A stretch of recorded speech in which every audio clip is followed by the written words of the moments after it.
Come along and ride this train. Come along and ride this train. Cross the mountains, prairies, reservation, rivers, levees, plain. Come along and ride this train.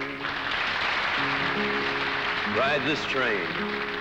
Ride this train with me to the back roads of this nation, to the poor side of the cities, to the unwanted parts of the country. See that young man over there, the one with his hands in his pockets, his shoulders slumped forward, and a look of defeat on his face? He got no money, no job, no education, yet he's a true American. His forefathers were here before Plymouth Rock. But he's an American whose homeland has become a foreign land to him. He's an American Indian. I've been on a journey where the dark oceans roll, through the forest and the valleys, through the rain and the cold, following the old trail with a sad and heavy soul. In this land my father walked another time.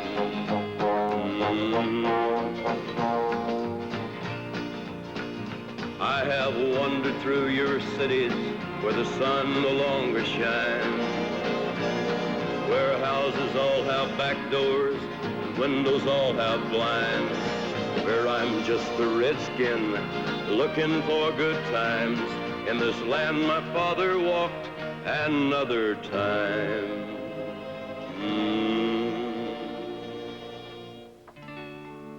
Years before the coming of the white man, the tribes of the Iroquois nation of the northeastern part of the United States were at war with each other.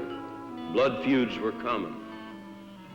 And then there arose amongst them a great orator and thinker, a man of genius who founded the greatest Indian confederacy of all time, the 6 Iroquois nations, stretching from Canada in the north to the Carolinas in the south. So great was this man's plan that it still exists today, and his own fame remains worldwide in poem and legend. His plan was called the Haudenosaunee, and the man's name was Hiawatha. Hiawatha united his people by teaching them the exact same message once spread by a man in Galilee 1,200 years before. Love thine enemy, for we're all brothers. Because of Hiawatha, a great peace reigned over the Iroquois nation for many, many years, until the coming of the white man. I keep out the wind with a hand-me-down shirt. There's cardboards in my windows, and my cabin floor is dirt. And in the eyes of my children stare 1,000 years of hurt. In this land my father walked another time.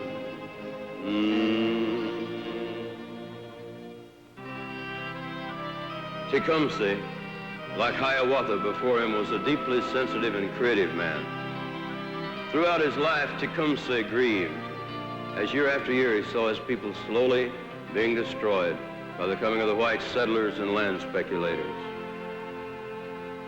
Then in the spring of 1808, he hit upon a plan, a confederacy that would stretch from the Great Lakes south to the Gulf of Mexico, uniting all the Indian tribes east of the Mississippi.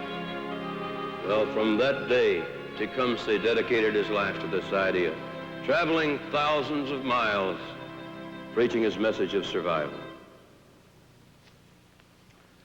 My brothers, I've come to ask you, where are the Pequot people today?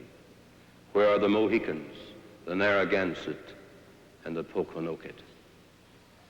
They have vanished with the coming of the white man as snow before the summer sun. Soon, too, your mighty forest will be cut down.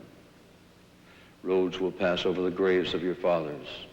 And yes, you shall become homeless and scattered, just as others before you, to die in the white man's cities, as the leaves perish before the winter winds. There's but one way to stop this evil. The red man must unite into one nation, and he must claim a common and equal right in the land, where no groups among us have a right to sell even to each other, much less to the hands of strangers.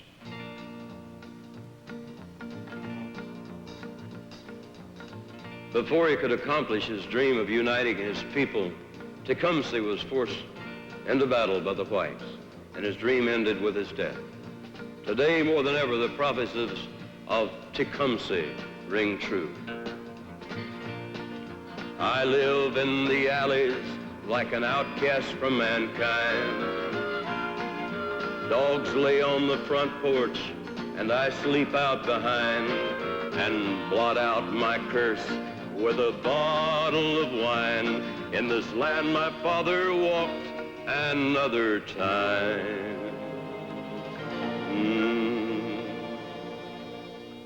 Has it been forgotten that many great ideas and discoveries of the Indian stood at the cornerstone of this nation?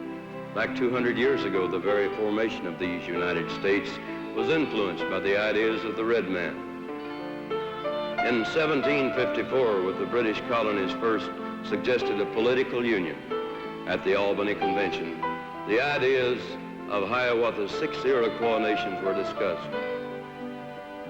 These are the words of Benjamin Franklin. It is indeed a strange thing if it should prove too difficult to create a union out of 10 or a dozen English colonies, while 6 nations of Indians have formed such a union and have been able to execute it in such a manner as that it has subsisted for ages. Today, is it not time to look again to these ancient truths?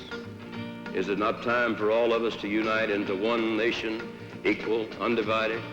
I believe it is. As a great red man once said 500 years ago, we're all brothers.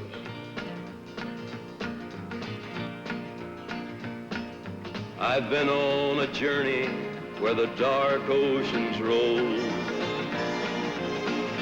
through the forest and the valleys, through the rain and the cold, following the old trail with a sad and heavy soul. In this land my father walked another time.